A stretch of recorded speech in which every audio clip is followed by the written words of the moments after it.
Jun, kemarin Bu Penny, guru kimia, itu melapor pada Mem bahwa katanya Arjuna tidak mengumpulkan tugas tepat waktu. Apakah itu benar? No mem, kemarin Adrian ikut tugas itu disuruh bawa praktek mem. Arjuna ada bawa mem, kelumpuan. Pas pagi itu nyampe ke sekolahan itu baru ingat mem. Oh, berarti Arjuna melakukan itu karena satu alasan. Alasannya adalah benar-benar kelupaan, ya kan? Oke, baiklah. Masalah ini kita bisa selesaikan. Tetapi Mem mau menanyakan sesuatu. Apakah Arjuna masih ingat keyakinan kelas kita? Masih mem. Kira-kira apa itu, Nak? Mengumpulkan tugas tepat waktu mem. Oh ya, di kelas kita ini kita punya kesepakatan bersama bahwa kalian insya Allah sanggup mengumpulkan, membuat tugas-tugas yang diberikan guru mata pelajaran itu tepat waktu. Nah, kalau menurut Arjuna, apakah yang Arjuna lakukan itu bertentangan dengan keyakinan kelas atau tidak? Bertentangan. Oh ya, alhamdulillah, berarti Arjuna paham bahwa itu satu hal yang sebenarnya tidak boleh dilakukan, tetapi sudah terlanjur dilakukan. Baiklah, sekarang menurut Arjuna, apakah yang harus Arjuna lakukan agar masalah ini terselesaikan? Kalau itu mem, Arjuna minta waktu sore ini atau besok Arjuna selesai tugasnya mem. Wih, keren. Besok nanti Mem sampaikan kepada Bu Penny bahwa Arjuna bersedia memperbaiki kesalahannya, kelalaiannya, dan mengumpulkan tugas secepatnya. Oke? Oh, ini bisa dijadikan contoh. Tetaplah seperti itu ya, Nak. Bahwa kalau kesalahan itu sudah terlanjur kita lakukan, kita mampu secara mandiri dan bertanggung jawab menyelesaikan masalah tersebut. Ya? Oke, alhamdulillah. Dah kembali ke kelasnya ya. Terima kasih mem. Ya. Assalamualaikum.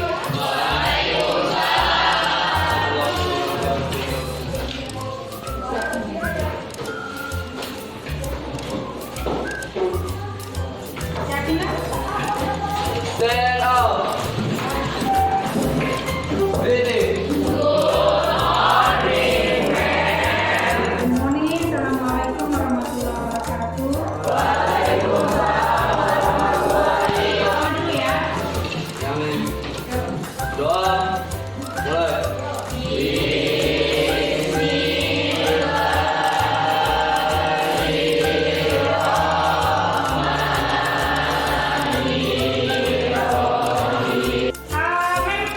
Ada yang ingin mendiskusikan tentang persiapan lomba bulan bahasa? Ada? Dan Apa? Tentang apa?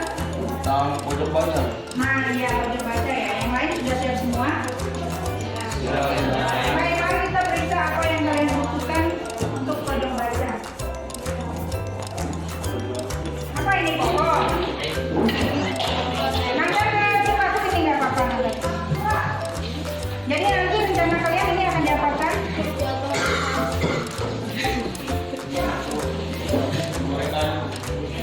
Oh ya, saran Mem ini nanti kalian buat jangan ditempel di dinding, tetapi ditaruh di dalam pot ya, dikasih pemberat sehingga nanti ini bisa tegak dengan sempurna.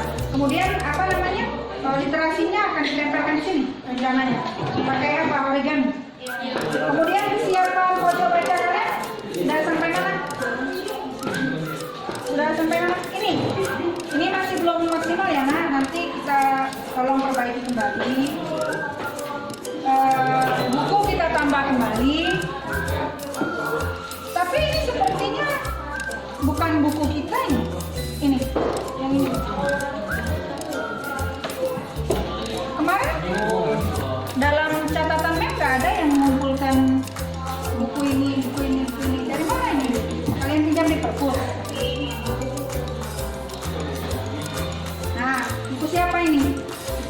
Ayo. Hah? Dari mana dapat buku ini? Ayo, Nanda.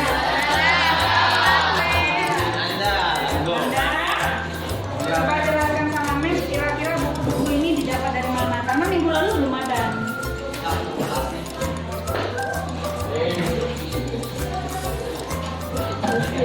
Oke, baik. Nanda duduk dulu. Nanti Mem tanya-tanya ya. Sekretaris kita mana? Wakil ketua mana? Apa cuma Nanda yang tahu tentang buku-buku tersebut? Kalian juga tahu satu kelas? Cuma Nanda sendiri? Sekretaris nggak tahu? Baiklah, ya. Nanda, kejadian barusan, buku yang bukan punya kita tetapi ada di kelas kita. Apa pendapat Nanda tentang ini?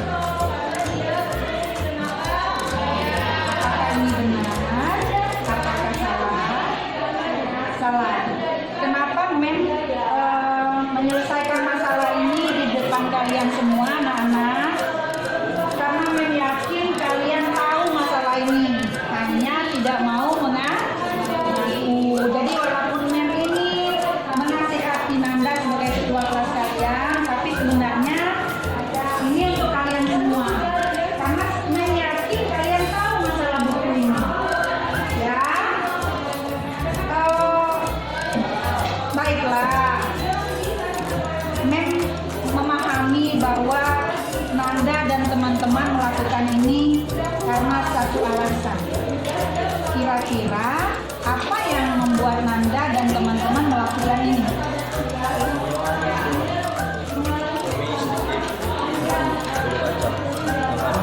Lagi perlu untuk bahasa ini baju Untuk lomba. Jadi merasa bukunya sedikit, kemudian kepikiran untuk menambah buku, tapi dengan cara mengambil. Nah, baiklah, itu semua yang kita lakukan itu memiliki alasan, ya. Tetapi Mem tanya lagi, apakah yang Nanda dan teman-teman lakukan ini sesuai dengan keyakinan kelas kita? Sesuai? Tidak sesuai ya. Masih ingat keyakinan kelas kita apa? Tidak. Orang tersebut tidak boleh mengambil barang orang lain, apapun situasinya tanpa izin dari yang punya. Baiklah, sekarang kalau Nanda sudah tahu dan teman-teman yang lain sudah tahu apa keyakinan kelas kita, kesepakatan kita bersama, apa yang akan Nanda dan teman-teman lakukan untuk memperbaiki masalah ini? Nah, PD melakukannya, berani ya. Nanti dibantu supaya jangan Nanda sendiri yang mengembalikan, malu dong, ya kan? Tapi dengan rasa mandiri dan bertanggung jawab, Nanda bersedia mengembalikan buku tersebut. Tolong nanti dibantu ya anak-anak, supaya Nanda tidak sendiri. Karena kalian juga pasti tahu tentang ini, ya kan? Oke, alhamdulillah Nanda dan anak-anak kalian sudah memahami apa yang sudah terlanjur kalian lakukan itu salah dan bersedia memperbaikinya. Dan ini tidak boleh terulang. Ya, bukan hanya buku tetapi yang lain-lain itu tidak boleh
Segelas.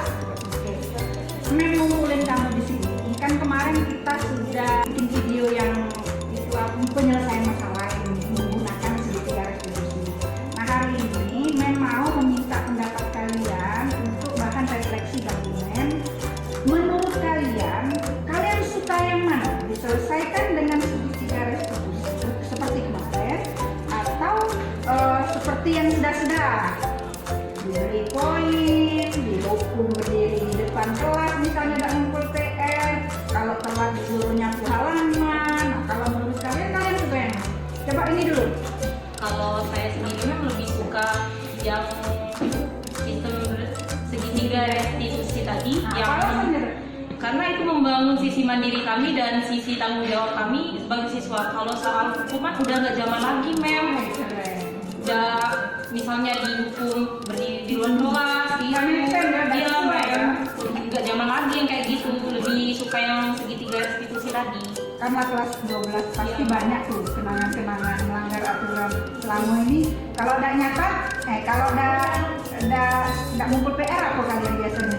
Oh iya, nah sekarang alhamdulillah program pemerintah ini sangat berpihak pada kalian bahwa kalau anak itu sudah terlanjur melakukan kesalahan, tidak lagi zaman telat sekolah dihukum nyapu, telat ngumpul PR bersihin WC, bukan nyambung kan? Tapi diselesaikan dengan membangun sisi mandiri dan sisi bertanggung jawab kalian. Misalnya kalian makain pena teman, jangan disuruh nyapu halaman lah, tapi diminta kalian bertanggung jawab menggantikan pena tersebut nanti dengan penyelesaian restitusi tadi. Kalau yang lain siapa? Kita gimana? Sama. Lebih suka yang segitiga ya, karena menurut kita mandiri sama kayak jadi kalian tidak merasa tertekan diselesaikan.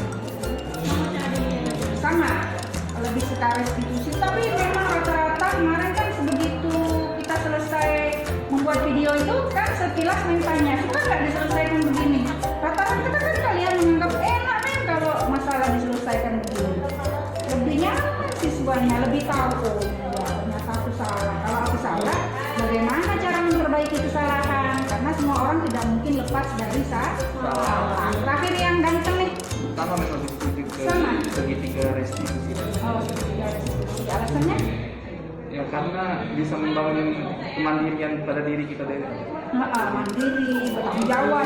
Tadi misalnya kita terlanjur merobek buku teman, apa yang mestinya bermanfaat bagi teman kita yang kita rugikan? Ya menggantikan bukunya lah. Bukan dua-duanya dipanggil ke ruang waka terus dikasih surat teguran. Ya kan nggak berguna kan? Alangkah baiknya kalau guru tersebut mampu menyelesaikan masalah kalian. Oke, kalau menurut kamu salah nggak nak tadi kamu merobek buku temanmu? Mikir dia, iya memang salah. Kenapa kamu lakukan itu? Nggak sengaja, main-main baik. Biasanya kan begitu. Nah sekarang kalau sudah terlanjur ini, kau kan nggak niat bersalah nih, tapi sudah terlanjur. Apa yang harus dilakukan? Sebenarnya aku bantuin baik nanti. Karena kamu yang dirobek bukunya gimana? Ayah men nggak apa-apa. Nggak mesti, kau di store 2 hari. Kan biasanya kita begitu. Atau ayo ikut ke ruang makan. Kasih surat peringatan, dipanggil walinya datang terus bla bla bla bla bla, ya kan? Jadi kesimpulannya, kalian mewakili teman-teman satu kelas merasa segitiga restitusi ini layak lah ya diterapkan di sekolah kita ya. Walaupun kalian sudah tingkat pertama tidak merasakan segitiga restitusi, karena mudah-mudahan kalian tidak butuh ini, artinya kalian tidak punya masalah. Tetapi kalau suatu saat terlanjur bermasalah, alangkah baiknya kalau kalian ketemu solusi yang seperti ini dibandingkan yang seperti ini. Oke, thank you ya. Assalamualaikum warahmatullahi wabarakatuh. Halo adik. Ini Bu Siti Rahma biologi ya? Ya. Nah, tadi kan sudah kita mewawancarai anak, bahwa anak senang kalau memakai segitiga restitusi. Tapi kalau dari segi kita sebagai guru, bagaimana pendapat Bu Siti Rahma? Kalau menurut saya juga setuju dengan dengan metode segitiga restitusi karena anak kita bukan anak yang usia pendidikan dasar, SMP, mereka sudah dewasa. Jadi kalau misalnya dihukum dengan cara-cara yang membuat mereka malu, tidak akan mengembalikan Identitas yang baik kan, ya, tapi mungkin nanti akan membekas sepanjang hidupnya. dari dendam. Dia dendam, dia sama guru.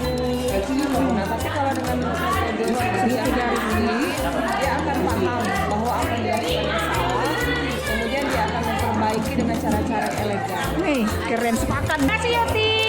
Dah, assalamualaikum.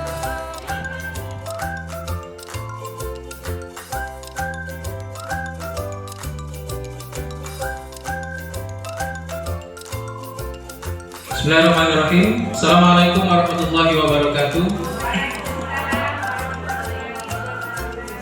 Bapak Ibu guru SMA Negeri Palu Linggau, pada hari ini kita akan sama-sama mendengarkan pembahasan penyampaian materi dari rekan guru kita yang mengikuti salon guru penggerak. Insya Allah hari ini beliau berdua akan menyampaikan pembahasan tentang materi yang beliau dapatkan dalam kegiatan guru penggerak.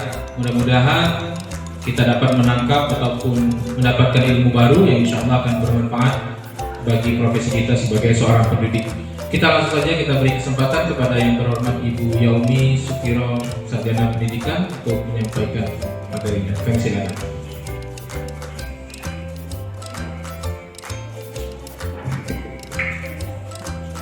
Terima kasih Pak Moderator yang ganteng. Assalamualaikum warahmatullahi wabarakatuh, Bapak Ibu. Sekedar untuk berbagi pengalaman atau praktik baik yang sudah kami pelajari sedikit di program guru penggerak ini. Dan ini juga untuk melengkapi rangkaian tugas guru penggerak yang sedang kami ikuti. Jadi mohon dengan sangat Bapak Ibu kami sita sedikit waktunya untuk memberi kami kesempatan dalam program pembebasan penerapan budaya positif di sekolah kita ini. Mudah-mudahan nanti ada manfaat untuk menyampaikan ini. Mudah-mudahan materi singkat ini bisa membawa dampak bermanfaat bagi kita semua. Pada pembebasan kali ini kami fokus pada materi budaya positif di sekolah kita ini tentu saja. Apa itu budaya positif Bapak Ibu? Menurut modul yang kami pelajari, budaya positif itu adalah keyakinan, nilai-nilai yang kita sepakati bersama, yang menurut kita baik. Yang ditekankan di sini adalah keyakinan-keyakinan atau nilai-nilai yang berpihak pada murid. Bapak Ibu sekalian, kita telah sama-sama mendengarkan paparan materi dari Ibu Yaumi. Kami persilakan kepada Bapak Ibu peserta yang ingin menyampaikan pertanyaan, mungkin 3 pertanyaan dulu di sesi yang pertama ini. Silakan Bu, sebutkan nama. Assalamualaikum warahmatullahi wabarakatuh. Nama saya Siti Rahma, guru biologi SMA Negeri 4. Tadi kalau dari materi yang Ibu Yaumi sampaikan bahwa ketika kita berperan sebagai manajer, kita membuat atau mengkondisikan kelas itu, kemudian menanyakan kepada anak bahwa apa-apa yang dia lakukan salah atau benar. Kemudian nanti kan anaknya disuruh memilih kira-kira apa balasan atas keterlambatannya atau kesalahannya tadi. Nah, kalau misalnya dia meminta hukuman, apakah tidak berbeda sebagai penghukum? Itu yang saya tanyakan. Terima kasih. Baik, terima kasih kepada Ibu Siti Rahma. Kami persilakan kepada Ibu Yaumi untuk menanggapi pertanyaan dari beliau. Baik, terima kasih Bu Ati atau Bu Siti Rahma atas pertanyaannya. Jika yang meminta tadi adalah siswa itu sendiri, Mem, karena aku telat, aku dihukum bersihin kelas ini, itu konsekuensi namanya, bukan hukuman, karena sudah mengalami proses saringan keyakinan kelas. Berarti dia sendiri yang meminta, itu bukan kita berarti. walaupun itu tidak kita benarkan, misalnya dia meminta dihukum fisik, maka kita akan memberi pengertian bahwa itu bukan hal yang bisa membangun kemandirian dan tanggung jawabnya nak, tetapi ada hal-hal lain yang bisa Ananda lakukan untuk disebut sebagai siswa yang mandiri dan bertanggung jawab. Bagaimana Bu Siti Rahma, sudah cukup ya? Ya, terima kasih. Kami silakan penanya berikutnya. Ya. Silakan Bu Ena.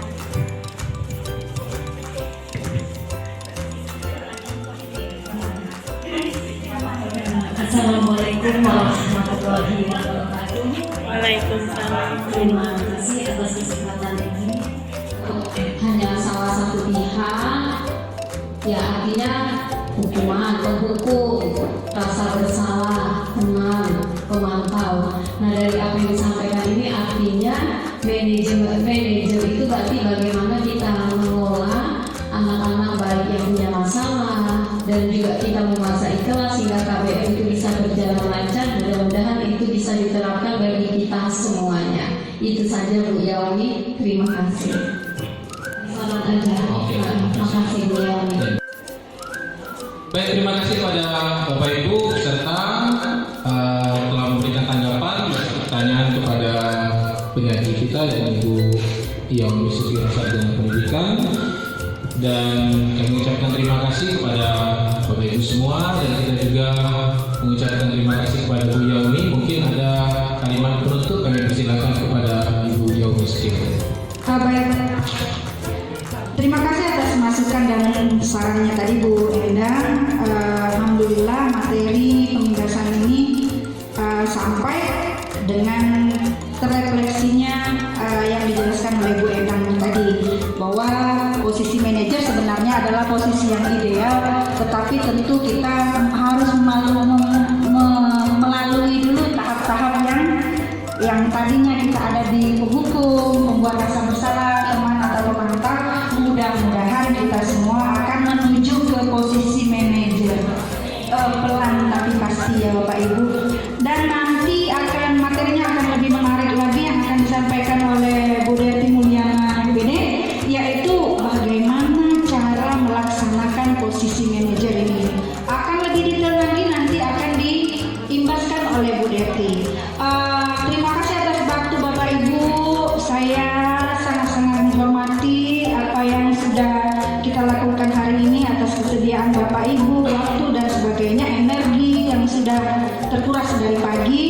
Lebih dari